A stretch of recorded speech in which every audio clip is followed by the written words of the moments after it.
La Gran Pirámide. Majestuosa. Se dice que no es una construcción de humanos, sino de extraterrestres, que tal vez las trajeron desde el espacio.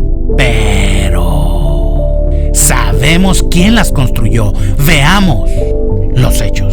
La historia de la humanidad nos habla de la Edad de Piedra, un periodo de la prehistoria en el que los humanos empezaron a elaborar herramientas de piedra. Luego vienen las pinturas rupestres. Los humanos no teníamos escritura, pero sí la idea de perdurar en el tiempo, de expresar nuestras ideas. Después viene lo que conocemos como un monumento megalítico. Los primeros son conocidos como menhir. Es una gran piedra transportada y puesta de pie. Después pusieron menhires alineados, algunas veces por kilómetros enteros, como sucede en Karnak. Posteriormente pusieron los menhires en círculo, con referencias astronómicas, siendo Stonehenge el más famoso. Y por último tenemos los llamados dolmen, 2 piedras con una tercera transversal. Esas fueron las primeras tumbas de nuestros antepasados. Después fueron cubiertas por un montículo de tierra llamado túmulo. Era una obra titánica, pues precisaban la participación y organización de cientos de hombres durante mucho tiempo.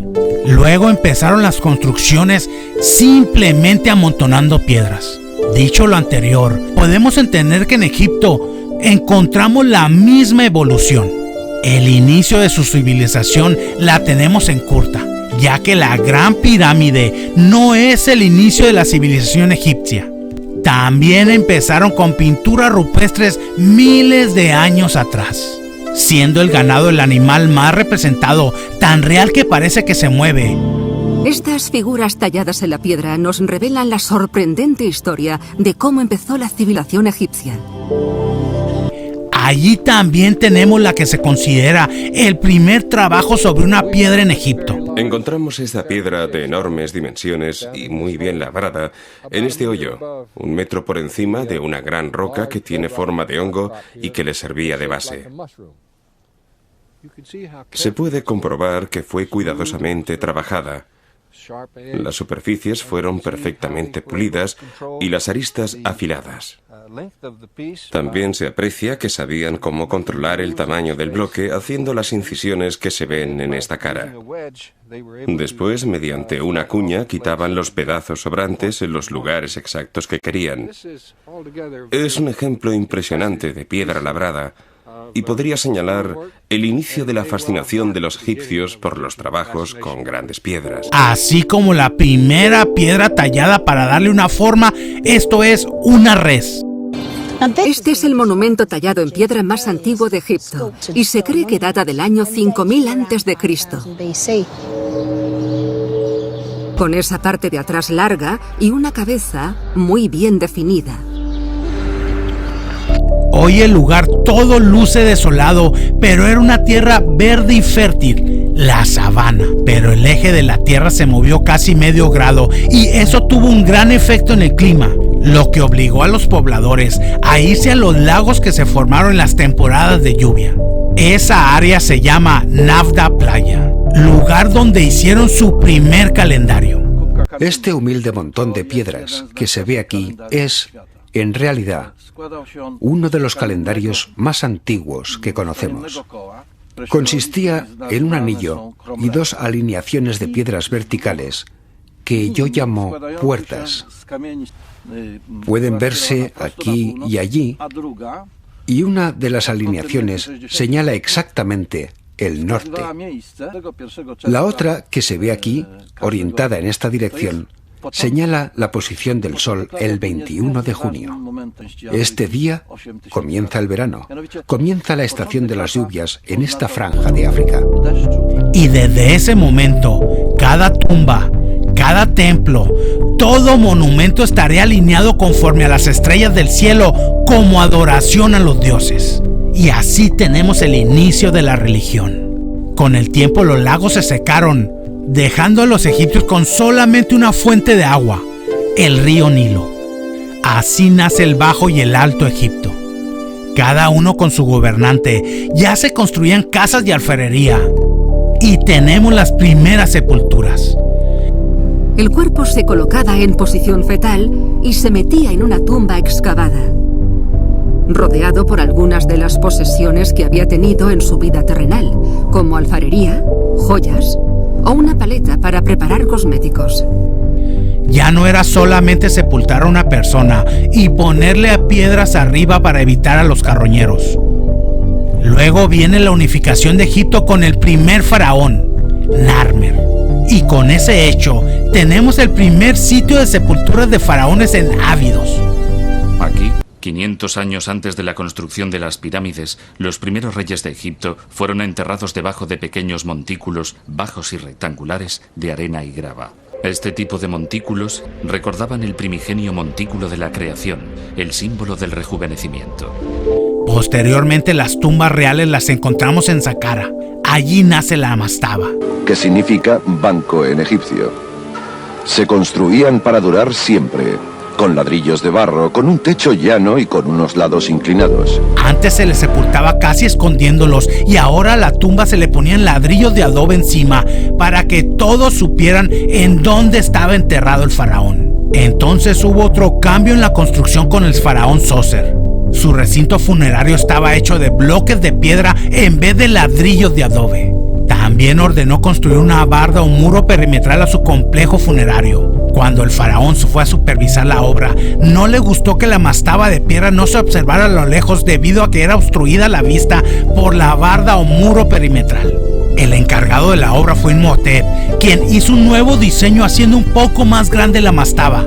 No funcionó. Por tercera vez volvió a ampliar la mastaba, mismos resultados. Seguía sin sobresalir sobre el muro pétreo. Entonces Imhotep tuvo la solución: poner una mastaba encima de otra mastaba, con el propósito de que la construcción alcanzara una altura que sobresaliera el muro perimetral y pudiera ser visible a la gran distancia. Y entonces nació la llamada pirámide escalonada. Debido a que se trataba del primer gran edificio de piedra del mundo, sus constructores se encontraron con numerosos problemas. No sabían trabajar el nuevo material, de modo que tallaron de forma muy tosca los bloques que constituyen la pirámide y los colocaron de forma irregular, uno sobre otro, amenazando así la estabilidad del edificio. El arquitecto solucionó el problema inclinando las paredes hacia adentro, de forma que la pirámide se apoyaba literalmente sobre sí misma, evitando así que la construcción se viniera abajo. Aquí tenemos el primer resumen de la evolución de las tumbas hasta este momento. Su sucesor lo quiso emular, así que inició la construcción de la conocida como pirámide inacabada, ya que duró muy poco tiempo en el trono. Después viene la construcción del faraón Jaffa, que también quedó inacabada por los mismos motivos. Después viene la pirámide del faraón Snefru, llamada pirámide de Meidum. Se diseñó inicialmente como pirámide escalonada de 8 gradas, pero quiso otra innovación: rellenar los espacios entre los escalones con bloques de piedra, dando lugar a la primera pirámide con revestimiento, esto es, con los lados planos y no escalonados. A primera vista, ya se adivina que algo salió mal en este edificio, aunque es difícil decir exactamente qué. Sin embargo, este edificio sigue representando un importante adelanto arquitectónico, ya que contiene la primera cámara funeraria de Egipto construida por encima del nivel del suelo. Pero cometieron un error arquitectónico fatídico, y es que las piedras del revestimiento exterior no estaban bien sujetas al cuerpo principal de la pirámide, de modo que los bloques exteriores, que se apoyaban en la superficie de la pirámide escalonada interior, empezaron a deslizarse, provocando el primer desastre tecnológico de la historia. Dándole un aspecto de torre, algo único en las pirámides egipcias. Así era la pirámide antes de su derrumbe y podemos apreciar con color blanco la parte que sigue en pie. A raíz de los problemas estructurales, el faraón Snefru habría emprendido la construcción de una nueva pirámide, la llamada pirámide acodada. Los albañiles, que habían aprendido del fracaso anterior, utilizaron piedras mucho más grandes para el revestimiento, lo cual permitió sujetarlas bien a la base. Era un proyecto grande, pero pronto surgió un problema. Era demasiado el peso y empezaron a aparecer grietas en las galerías de acceso que hizo que la estructura se debilitara. A medida que la pirámide crecía, su núcleo blando se hundía bajo el peso. Los arquitectos tuvieron que encontrar una solución para que la pirámide no se viniera abajo. Al final, su dramática solución cambió por completo la dirección del proyecto.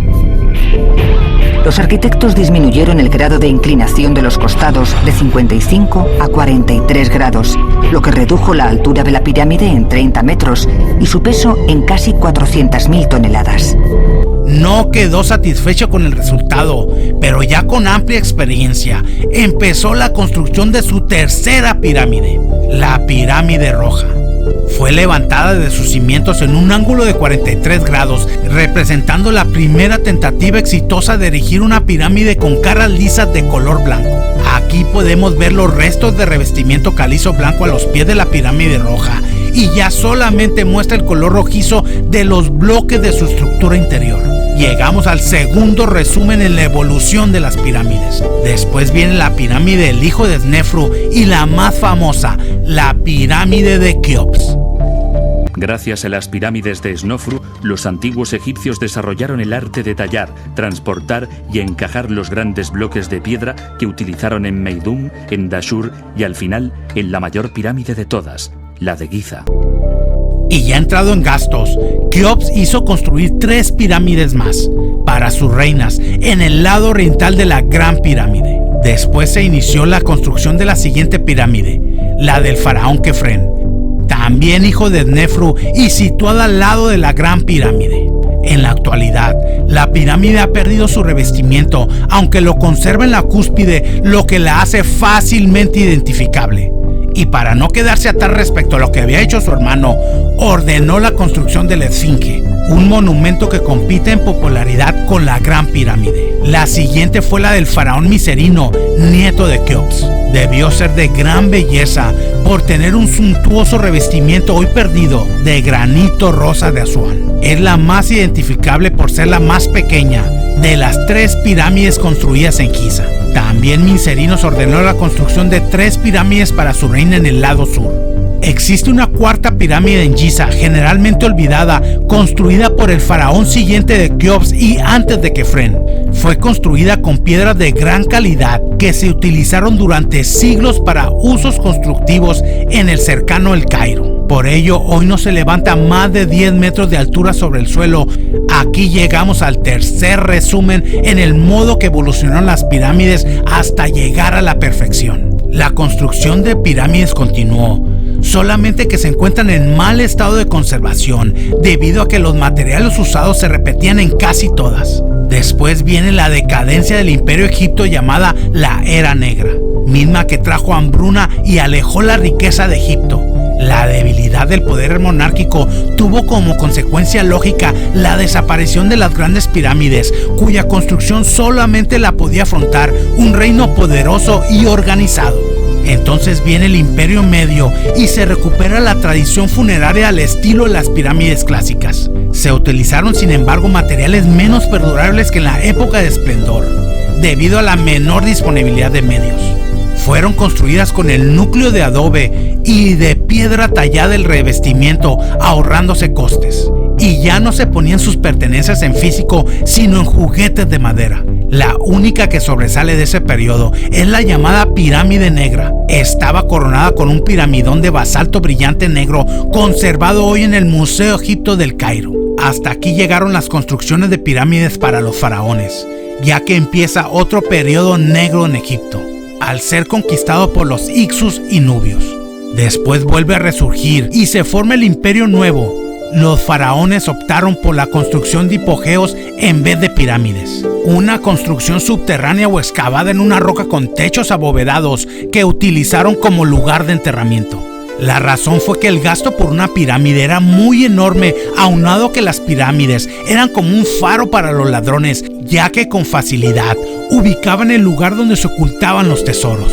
Las tumbas habían sido profanadas en la antigüedad y ahora los faraones tenían un aumento en la cantidad de oro disponible que los acompañaba, lo que provocó que las tumbas tuvieran que ser lugares seguros a toda costa, por lo que se estableció un lugar secreto, el Valle de los Reyes. Allí también llevaron los cuerpos de los faraones y reinas anteriores, por eso es que nunca se encontró una momia dentro de las pirámides. Dicen que fue una involución el dejar de construir pirámides, pero más bien fue una evolución en la construcción, ya que se empezaron a construir templos inmensos, incluso tallaron un cerro para hacer un templo. Y así también tenemos los obeliscos. Ya no se trataba de tallar piedras cuadradas para construir amontonándolas con el eje hacia el centro para ganar altura y evitar su derrumbe como lo haría cualquier niño.